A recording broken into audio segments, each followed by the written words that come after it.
Hello and welcome to another episode of Daily Draft Logs. This is episode number 9. We're looking at a draft submitted to us by our friend and fellow Twitch streamer Deathrite Sharkman. Thank you so much for submitting, and I'm really looking forward to digging into this draft. This is a Kaldheim traditional draft. It went 3-0. Let's see what our friend Deathrite was up to.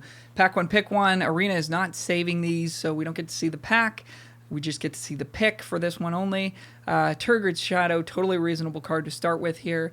3 black instant, each player sacks 2 creatures. Foretells for 2 black. Instant being the operative word here. I've gotten absolutely crushed by somebody who just foretells this on 2. I'm curving out. I attack them. If they're on the play, I attack them on my turn 3. They flash this in. I sack both my creatures. It's like, all right, cool. Probably conceding this game pretty shortly after. So this card's super powerful. Huge reason to be black in this format. Love the first pick. Let's check out the next pack here. So if we want to stay as open as possible, I think we look at Replicating Ring. This is a card that's jumped up in my pick order a little bit. It produces snow mana, produces mana of any color. It ramps you. Sometimes it actually does get to 8 turns and you essentially have unlimited mana for the rest of the game. So I don't mind that as an early pickup here as a card that's like almost for sure going to make our deck and give us options to be snow, give us options to be multicolor, give us splash. I like it, especially with a controlling card like Turgid's Shadow.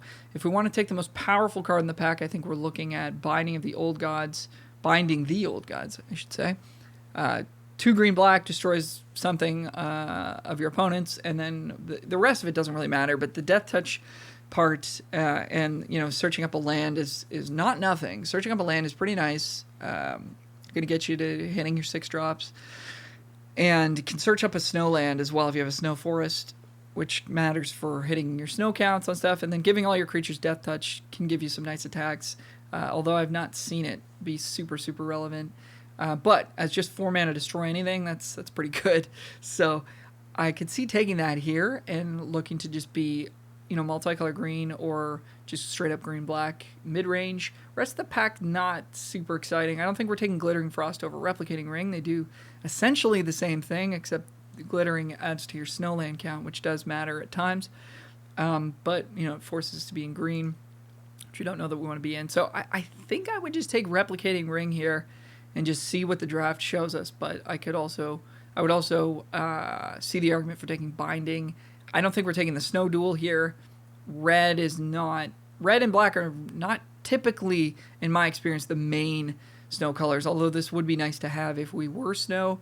I think blue and green are the ones that you're looking for the most on the lands. And the fact that Replicating Ring is in this pack, just, again, if we're going to do a snow thing, if we're going to do a multicolor thing, we just take the ring here. Let's see what Deathrite took.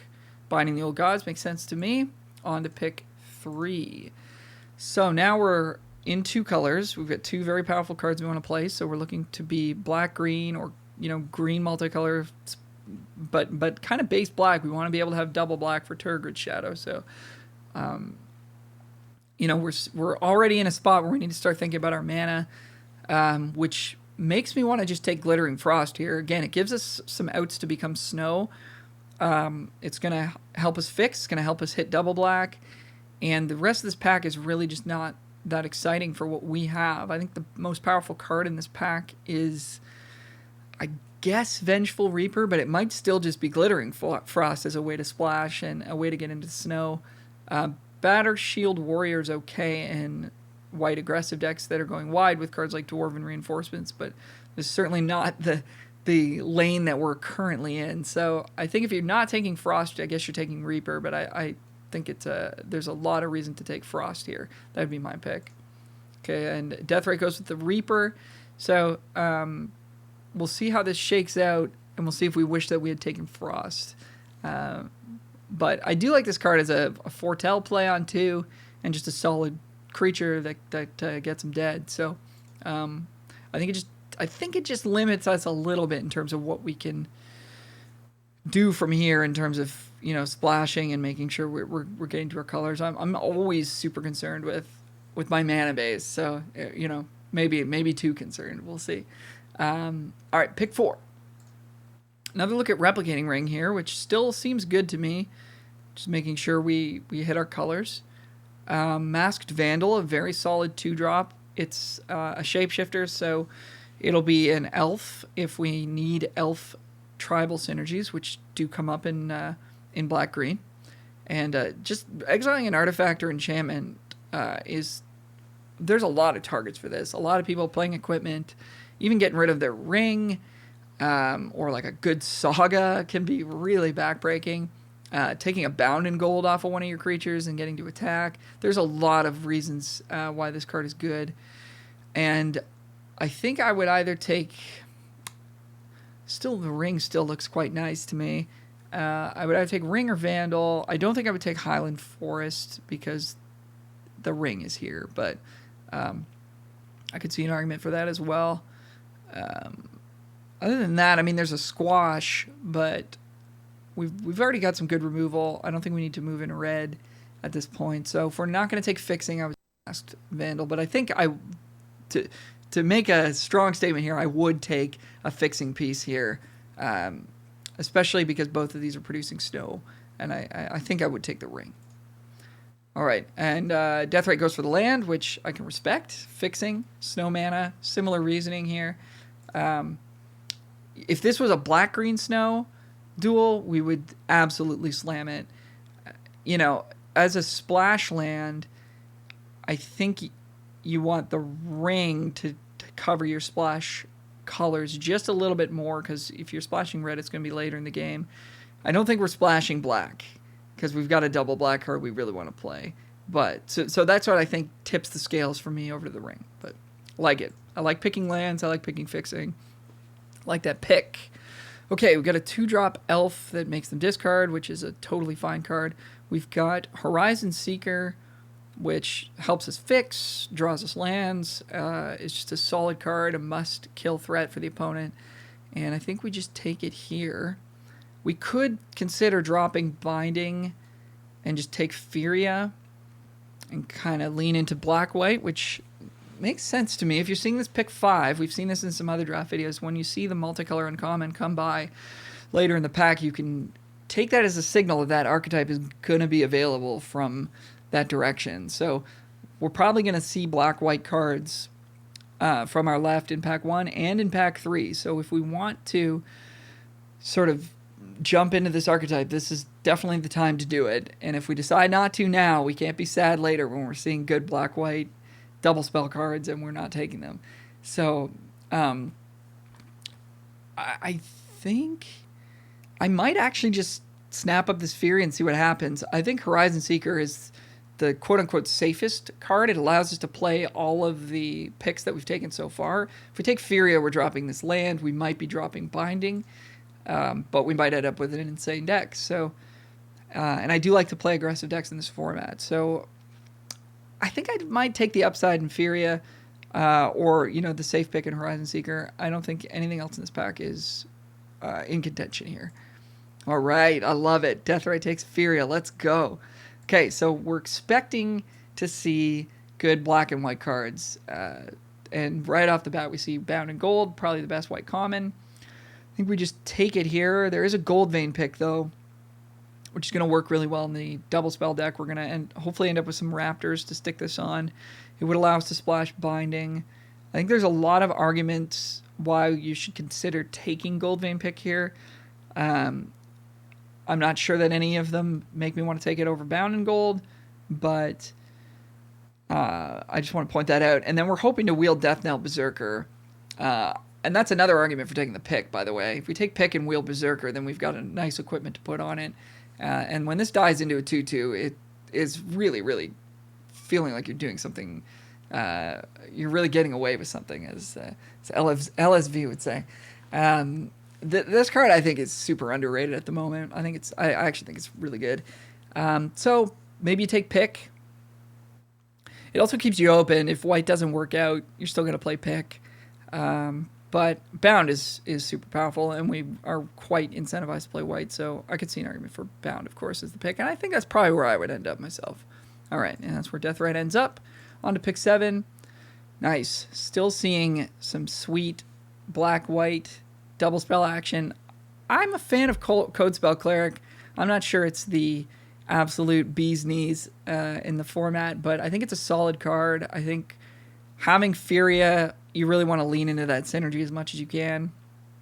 So I'd be inclined to take it here, but Jarl's also pretty good in double spell deck because you can foretell it and then cast it for 2 mana and you know, trigger all your double spell stuff, and it does sometimes act as removal. So I could see taking that here. Valor of the Worthy, we'll get those later, but I think they have a place in this archetype as well. So I think it's between Jarl and Codespell Cleric. I think now that I've talked it out, I would probably take Jarl and just hope to pick up some Clerics later, but you really do need the 1-drops to make this deck tick, I think. All right, Deathrite agrees, takes Jarl, I love it. And just slamming Story Seeker here. I think this card's a little bit underrated as well. Average pick 8.4 or whatever. I think this card's better than that. Sticking equipment on this thing, it's really going to town. 2 mana 2/2 lifelink is good. It's going to trade with a lot of 3-drops. It's going to gain you some life. If this just starts getting in, you know, you can race any aggro deck with it. I really like this card a lot. I would slam it here. Deathrite does as well. All right, rounding out this pack, we pick up a Snow Plains Really. I would be all over this Codespell Cleric here. I don't see any reason for us to take Snow. We have no payoffs. The white-black double spell deck doesn't care about Snow at all. White, of all 5 colors, cares about Snow the least. It almost doesn't care about Snow at all. So I'd be all over this Codespell Cleric. And I think we might miss it a little bit. We did go 3-0 with this deck, so obviously it worked out, but I think we might miss it a little bit at the end of the day. So I'd be all over that Cleric. Beskar Shieldmate, solid 2-drop. Do you take it over Death Knell Berserker? That feels close to me. There's a lot of ways to augment this. Obviously, on face value, Shieldmate's just a better card. It dies into a creature every time, whereas Death Knell doesn't. But, you know, cards like Goldvein Pick, cards like Demonic Gifts that you're actively looking for in this deck as a double spell card, and you know, something that works super well with this, making this a 4/2, trading off with their thing, and then getting a 2/2 and getting this back is really impressive. So there's some upside to be considered here, but also just the solidness of Beskar Shieldmate makes sense to me. There it is. Look at that. Demonic Gifts. So, I mean, I love picking it here. I think this is another underrated card. People don't play around it because they don't ever consider it in the draft. So, I like this card a lot. And it's going to work really well in their double spell deck. Village Rites might get there for us. This can be nice, you know, in response to removal, or you can make some bad attacks and just sack your guy if they make a good block on it. It'll give you the double spell thing. I don't mind it. I don't know if it fits in this deck super well, but obviously it's late in the pack. Coma's Faithful, super solid. Goldmont Champion, I think, is a little bit better than it looks. I think this is a card that kind of got dumped on right off the hop in the format, and people were like, oh yeah, no, this isn't as good as Snare Tactician. It's not as good as Territorial Hammerskull. It's like, yeah, okay, those were like all-timers.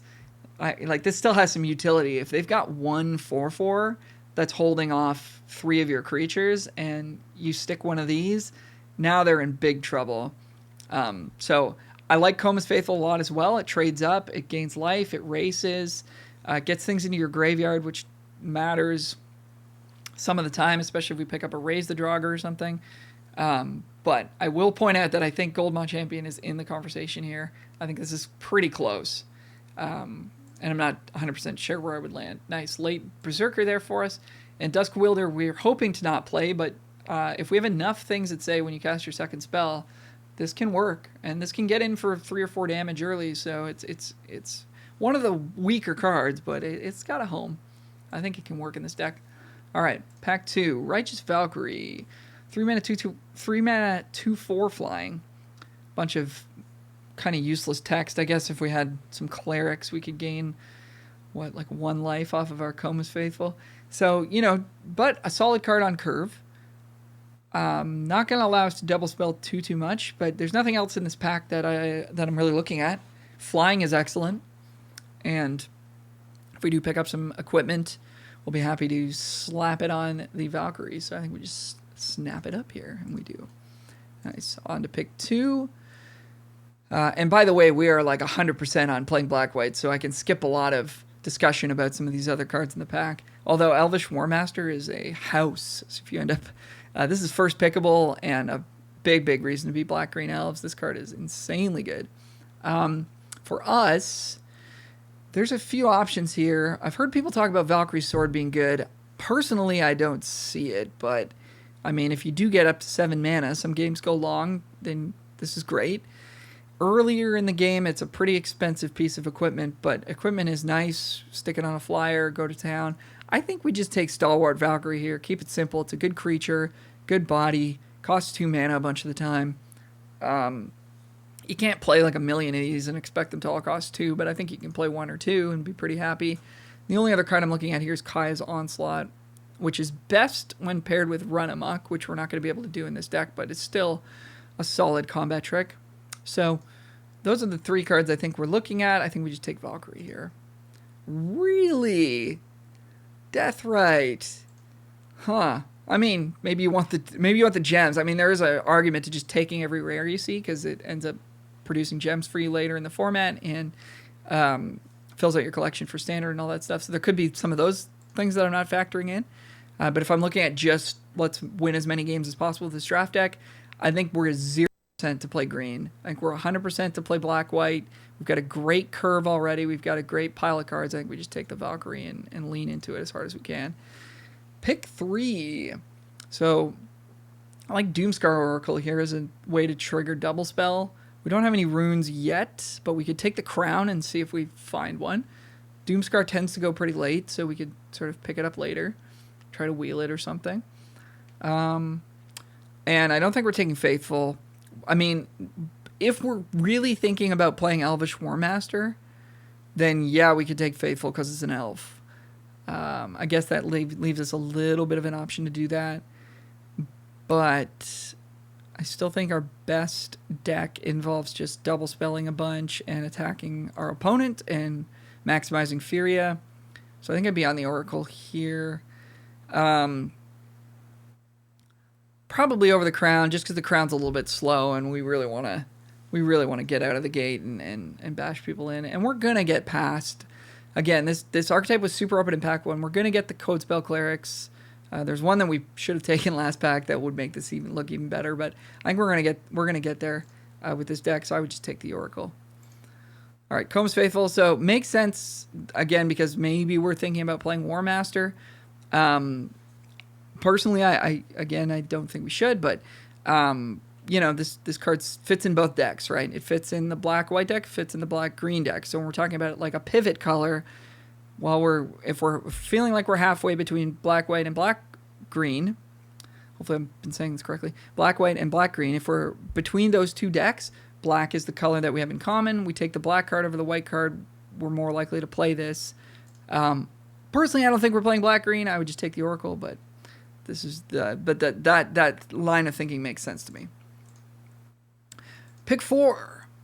Another Demonic Gifts. I think we just take it here. Again, I know it looks like a weak card. I know it's not a high pick for a lot of people. For me, I think it's very good. We've got one Berserker that loves it. We want to double spell. We want to be aggressive. Let's just run people over. I think this card's great. I think we just take it here. I don't think we look at Elder Hall and think, oh, we could be black-green, we could be Elves. I just don't think it's worth it. I think we've got a great deck already. There's no reason to shy away from it. Could take Goldmaw Champion, but I think Demonic Gifts is better than Goldmaw Champion in this deck. So that's where I'm at. Okay, we're getting into getting pulled by the rare a little bit here, I think. I mean, we do have Binding the Old Gods too, so I shouldn't discount that. But if we start going down this path, how many good cards are we dropping? 1, 2, 3, 4, 5, unless we're thinking about splashing, but we have no fixing yet. So we're probably not splashing. So we're dropping 5 good picks by taking the Warmaster and the Elder Hall. We're dropping 5 good picks that we have, plus we're dropping the cards that we didn't choose with these 2 cards. That's 2 more. So we're letting go of 7 good cards in our deck by taking these 2 cards. Now again, this deck went 3-0, so I'm not trying to be, but I'm just sort of trying to give you my line of thinking is that I think we're potentially losing value there by switching directions here.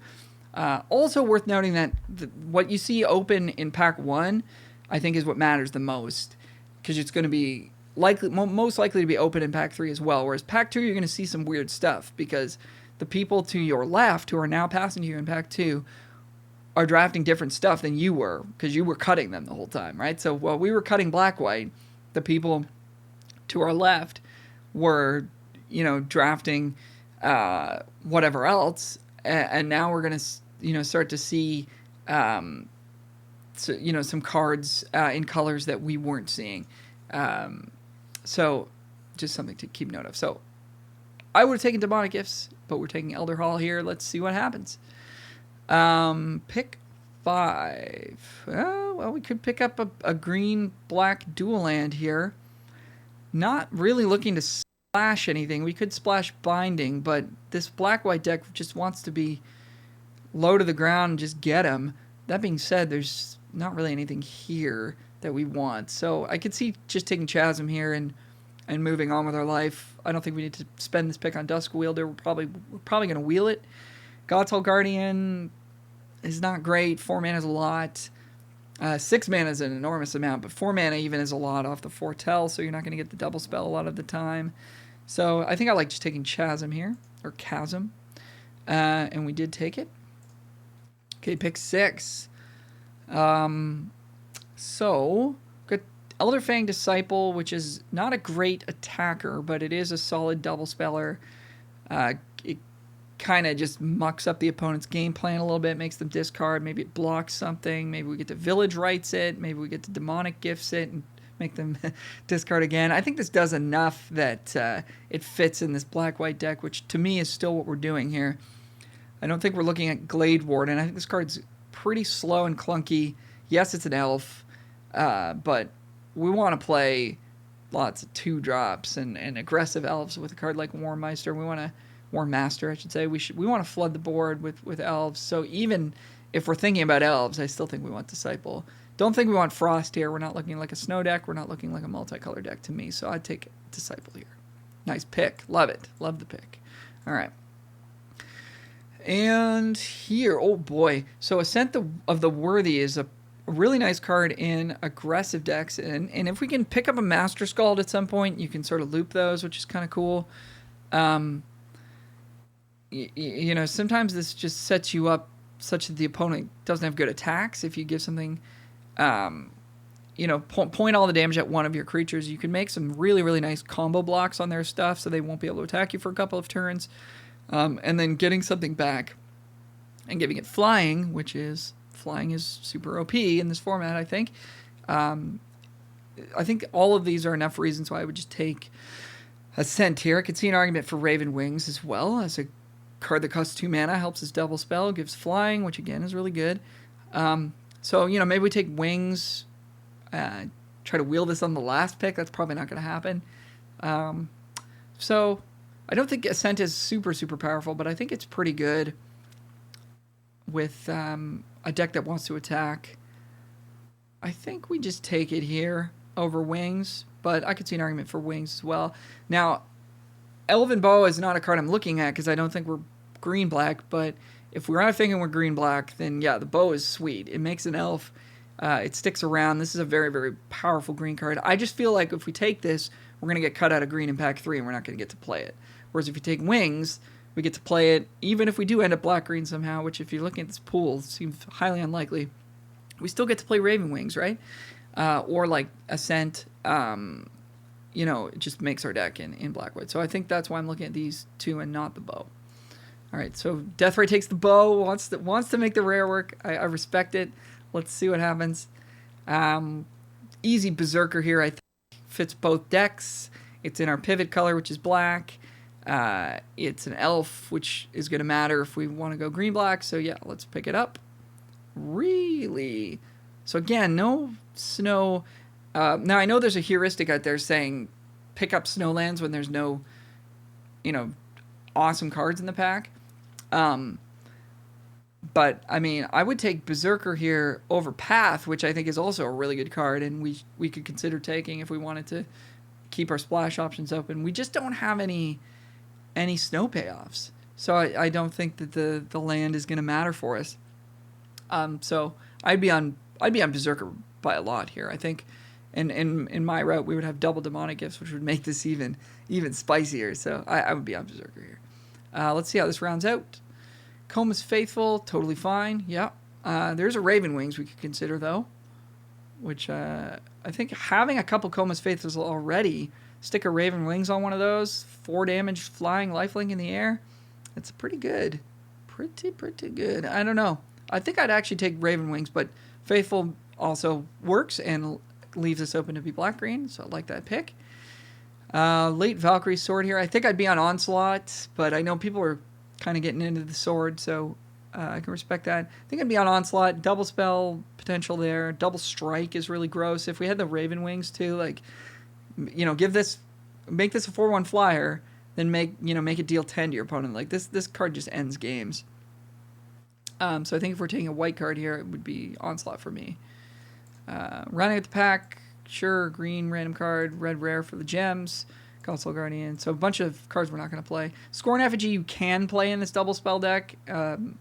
We don't have a ton of payoffs, unfortunately, yet, but I'm hoping that we're going to find some Code Spell Clerics or Death Knell Berserker or something that makes us want to do it even more. But I still think Effigy could make the deck.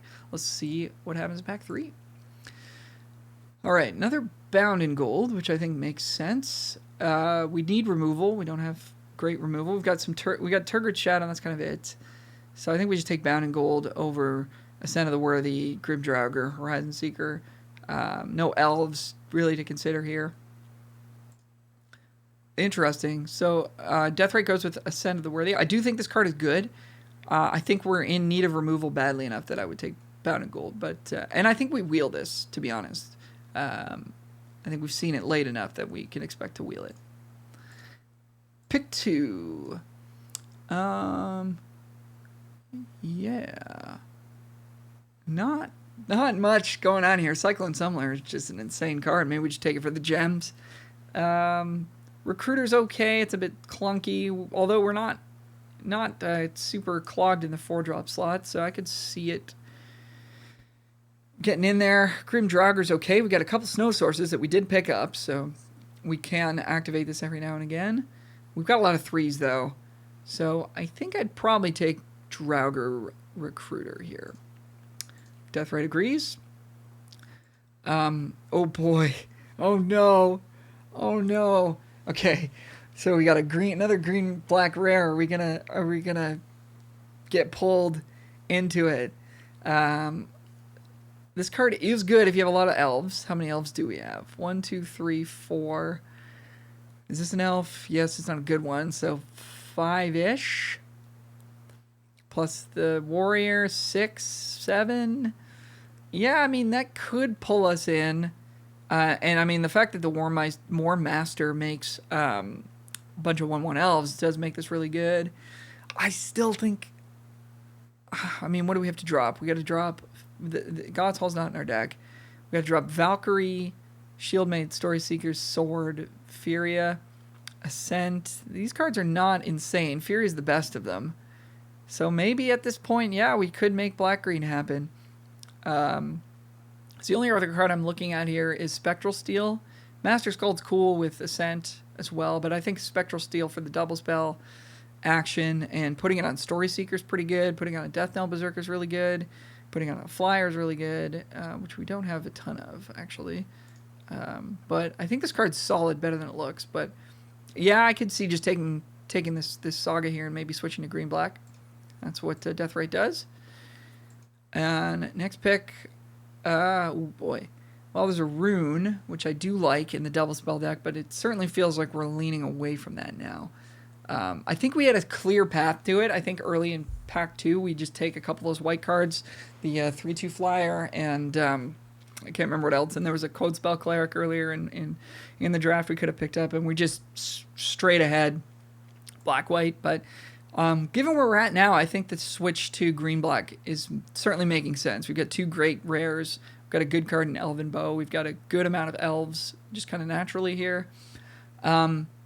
So given all of that, I think we just take Shimmerdrift Veil to make sure we have fixing, because even if we're straight 2 colors, we're still going to want... and we do have this black-green land as well, and a black-green dual. I think we just take the Veil here to have fixing. And then we know we're good. We've got 2 dual lands, essentially, and I think we're just good to go. But I could see taking Rune here. Nothing else really happening here. Yeah, Veil makes sense to me. Pick 5. So I don't think we're supposed to take another Elder Hall. That's too many lands for me that come into play tapped. I think we just take Disciple, because we are going to be kind of light on 2 drops. It's an elf. And I think it fits our deck quite well. I think we just take Disciple here. Nice pickup. I love that pick.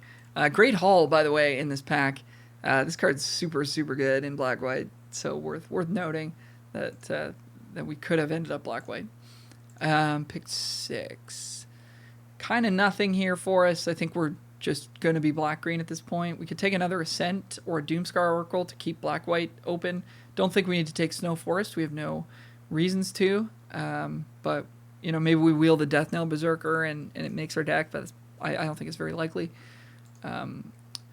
Deathrite goes with Ascent. Makes sense to me. Oh, yeah. Well, this is pretty nice. So we get to take Herald here, an elf that finds us another elf and benefits from our rares. So that's an easy pickup. Nice. And rounding out this draft, we'll take another elf. We're going to have a lot of 3 drops, but nothing else in this pack. Nothing.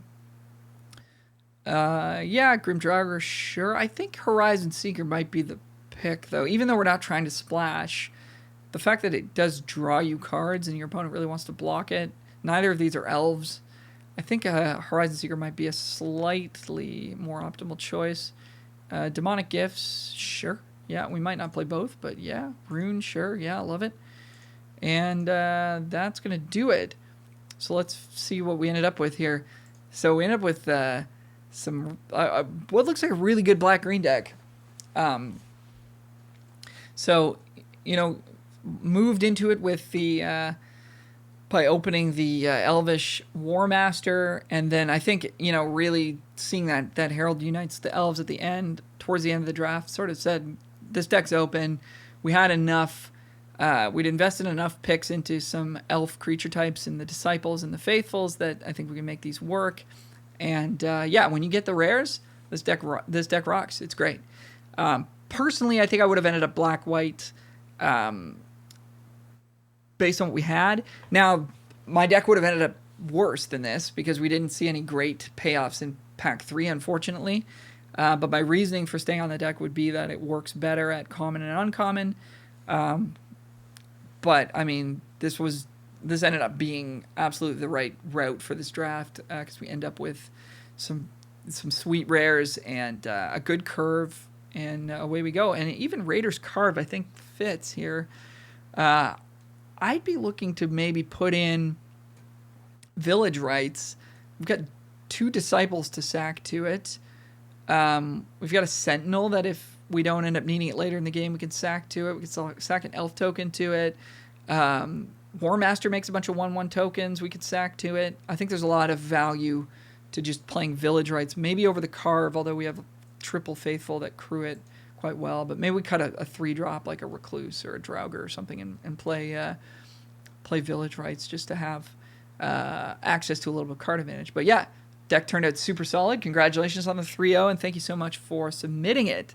Shout outs to Deathrite_Sharkman on Twitch. If you would like to submit a draft log for me to review, please do so in the comments. Would love to have a look at it. Thanks for watching. Click like if you like this video. Click subscribe if you'd like to see more draft reviews. And you can always check me out on Twitch as well, twitch.tv/alromusic. Thanks again for watching. See you on the next one. Bye for now.